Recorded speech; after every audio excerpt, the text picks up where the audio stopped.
Class 3 ഇനത്തിൽപ്പെട്ട അപകടകരമായ ചരക്കുകളാണ് തീപിടിച്ച കപ്പലിലേറെയുമെന്ന് Azhikkal port officer captain Arunkumar. പെട്ടെന്ന് തീപിടിക്കാൻ സാധ്യതയുള്ള വസ്തുക്കളാണ് കണ്ടെയ്നറിൽ. വിഷാംശമടങ്ങിയ കാർഗോയും കപ്പലിലുണ്ടെന്നാണ് വിവരമെന്നും അരുൺകുമാർ മാധ്യമങ്ങളോട് പറഞ്ഞു.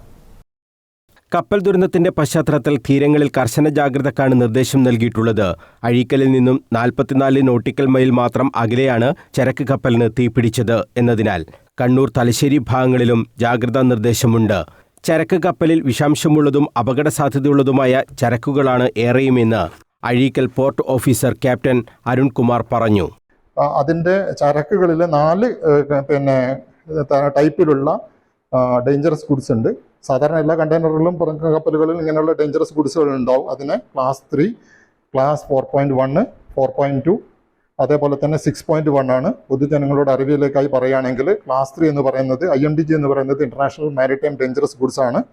അതിൽ ക്ലാസ് 3 എന്ന് പറയുന്നത് തീ പിടിക്കാൻ സാധ്യതയുള്ള ദ്രാവകങ്ങളാണ്, അതായത് ഫ്ലെയിമബിൾ ലിക്വിഡ് ആണ്. അതേപോലെ ക്ലാസ് 4.1 എന്ന് പറയുന്നത് ഫ്ലെയിമബിൾ സോളിഡ് ആണ്, അതായത് തീപിടിക്കാൻ സാധ്യതയുള്ള ഖരവസ്തുക്കളാണ്. തനിയെ തീപിടിക്കാനുള്ള സാധ്യതയുള്ള വസ്തുക്കളാണ് സ്പോണ്ടാനിയസ് കമ്പഷൻ ചെയ്യുന്ന സബ്സ്റ്റൻസ്. അത് ക്ലാസ് 4.2 കാറ്റഗറി 6-ൽപ്പെട്ട വിഷാംശമുള്ള വസ്തുക്കളും കണ്ടെയ്നറിൽ ഉണ്ട്.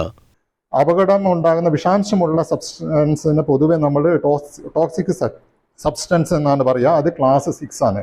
അപ്പം ക്ലാസ് 3 ഞാൻ പറഞ്ഞു, ക്ലാസ് 4.1 പറഞ്ഞു, 4.2 പറഞ്ഞു, അതേപോലെ ക്ലാസ് 6 പറഞ്ഞു.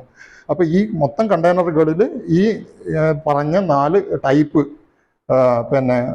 കാർഗോസും കൂടി ഉണ്ട്. അപ്പം ഈ IMDG കാർഗോസിന് ഡേഞ്ചറസ് ഗുഡ്സ് കാർഗോ എന്നാണ് പറയുന്നത്.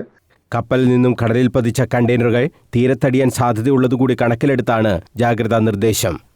News bureau, Kannur.